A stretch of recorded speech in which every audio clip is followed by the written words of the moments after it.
बंगला number 104। ये कहानी तीन दोस्तों की है जो बम्बई शहर में नौकरी करने के लिए आते हैं। तीनों बचपन के दोस्त कुछ कर दिखाने का सपना लिए इस भीड़ भाड़ वाली जगह में अपना मुकाम पाने के लिए दर दर भटकते हैं। उन्हें कोई भी रास्ता नजर नहीं आता। तीनों को सुबह से भटकते भटकते शाम हो जाती है, लेकिन न कोई नौकरी और न ही कोई रहने का ठिकाना उनके हाथ लगता।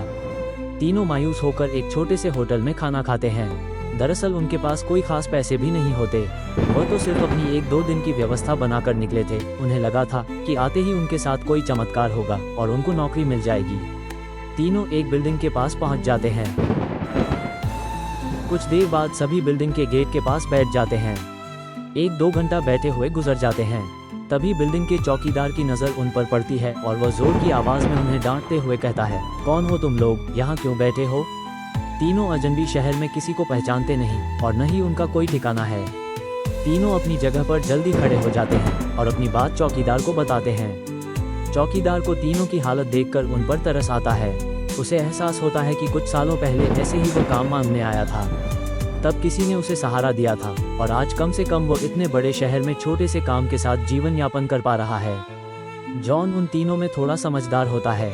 वो चौकीदार से कहीं रहने के जुगाड़ की बात कहता है, क्योंकि उसे पता है कि अभी उनकी हालत किराया देने की नहीं है, तो उन्हें कोई किराया से कमरा क्यों देगा। तभी चौकीदार अपने एक दोस्त से फ़ोन पर बात करता है जो वहीं से कुछ ही दूर बंगला नंबर 104 में साफ सफाई का काम करता है। चौकीदार अपने दोस्त को सारी बात बताता है।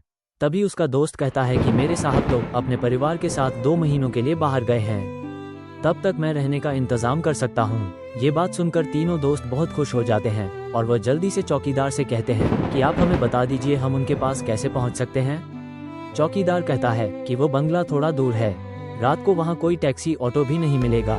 आज तुम लोग यहीं सो जाओ, कल सुबह हम साथ चलेंगे। तीनों उसकी बात मान जाते हैं। सुबह उठते ही तीनों चौकीदार के साथ बंगले में पहुँच जाते हैं। बंगले की खूबसूरती देखकर तीनों दोस्त हक्का बक्का रह जाते हैं।